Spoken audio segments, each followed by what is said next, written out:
chest loosens slightly. The video causes away viewers dig up old news reports and find the coverage of Helen's years-long search for her son. For the first time, people begin to understand the weight I have been carrying. The streaming platform puts out a statement at exactly the right moment, announcing that the full copyright payments for both of Ethan's pieces have been transferred in full to his mother's personal account. That move flips the entire narrative. The smear campaign by the rival companies backfires completely and instead drives a surge of loyalty toward me. I have not posted a single thing, and my account gains 500,000 followers overnight. Watching the viewers pour into the live stream, the screen filling with messages of warmth and encouragement, I go still for a moment, and then something warm moves through a part of me that has been cold for a long time. Thank you all for your kindness. I've seen some of you talk about raising money for me. I appreciate it more than I can say, but I can't accept it. I am capable of providing for my family on my own. A few days later, Melody's insomnia has grown significantly worse. Her sleep and waking hours are completely reversed, and her mental state is deteriorating. She floods both my number and Mr. Vale's with messages, but every single one disappears into silence, and she finds herself helplessly pulled into the past. She thinks about how I used to call her by name so warmly when we were young, how I absorbed every one of her moods without limit. She thinks about her own behavior back then, the entitled tantrums, how whenever she hit a wrong note during practice, she would throw a fit, taking it out on me, shouting and snapping at me for no reason, or simply because I played better than her, which stung her sensitive, jealous pride, and she would scream at me to get out, tell me she hated me, and never wanted to see me again, and every time, I said nothing, just met her with a smile, and by the next day acted as if nothing had happened, calling her warmly and sitting back beside her at the piano. Then the memory shifts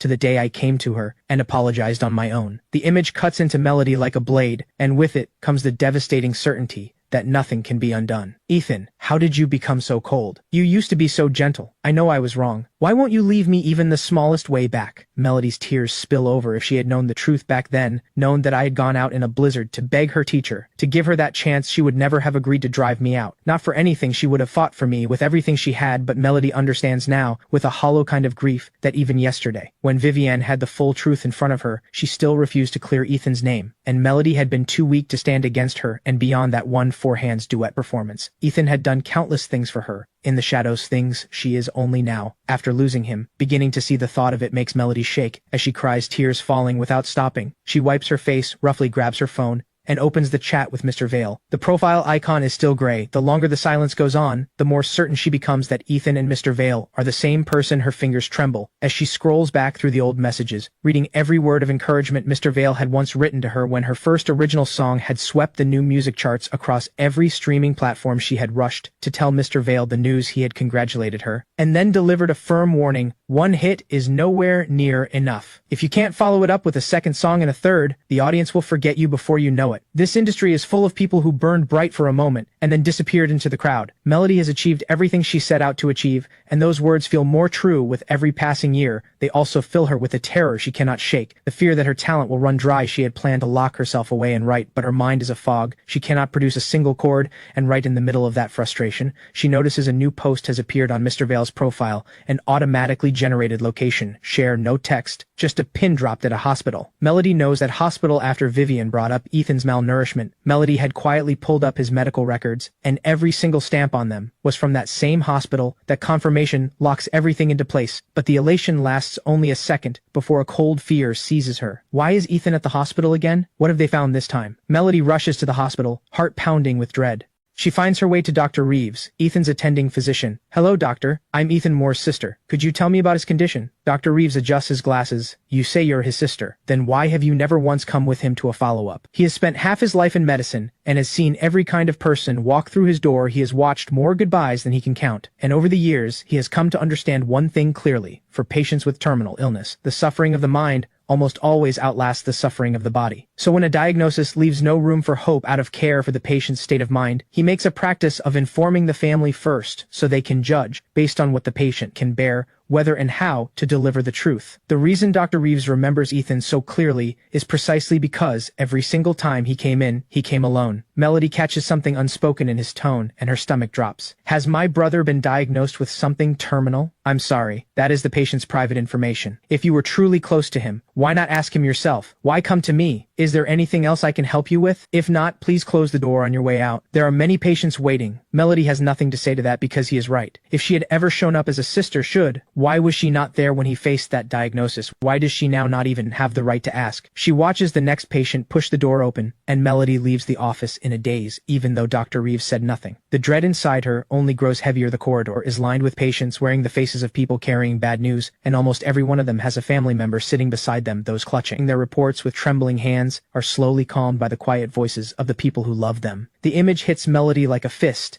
and twists. If Ethan really did receive a terminal diagnosis, how alone must he have felt, walking out of here with that paper in his hand? No, stop scaring yourself. Ethan is going to be fine. Nothing is going to happen to him. He's only 20. He's so young. Melody repeats it to herself over and over, forcing her mind away from the worst, and stumbles out of the hospital in a fog. Climbing into her car, she pulls out her phone and plays a clip, passing it to her driver in the front seat. Can you help me figure out where this is? See if you can tell which part of Riverdale this is from. The irony of it is almost too much. When Ethan lived at Moore Estate, she had been completely indifferent to his existence. And yet, the moment he was thrown out, she became consumed with tracking his every move. She has watched every episode of his livestream segment, not missing a single frame, and clipped the moments where the background hinted at his address, hoping her driver can piece together the location from the streets and buildings visible in the footage. The driver is sharp and quickly identifies the neighborhood when the doorbell rings cheerfully. Sunny bounces toward the front door, but just as she stretches up on her toes to reach the handle, her mother's strict warning flashes through her mind, and she stops herself. She drags over a small stool and climbs up and peers cautiously through the peephole. Outside stands a beautiful woman in sunglasses, and something about her face looks oddly familiar. Sunny scratches her head, but cannot quite place her outside. Melody rings the bell again. Hello? Is anyone home? She presses it twice. No answer. Melody assumes Ethan is out, or that her driver got the wrong unit. She sighs, and is about to turn and leave when the security door opens just a crack, and a delicate little face appears in the gap. Big eyes blinking up at her, Sunny's voice trembles with excitement. Are you Melody Moore, the singer? From TV? Melody turns and looks at the little girl. The resemblance around the eyes and brows is unmistakable. She blinks, then takes off her sunglasses and says gently, Hi there. Is this Ethan Moore's home? Sunny's face goes completely red the moment she hears that, like a ripe little apple. Yes, it is. Ethan is my brother and he's the best. And you're Melody Moore. Me and all my classmates are your biggest fans. We know every single one of your songs. You sing so beautifully. The moment Melody realizes this little fan is Ethan's sister, her expression softens completely like ice melting. Thank you for being such a sweet fan. Is your brother home? Could I come in for a moment? Sunny nods so fast her head is practically a blur, and grabs Melody's hand to pull her inside. She ushers her idol to the living room sofa, and the moment Melody sits down, this tiny, devoted fan kicks into full hostess mode.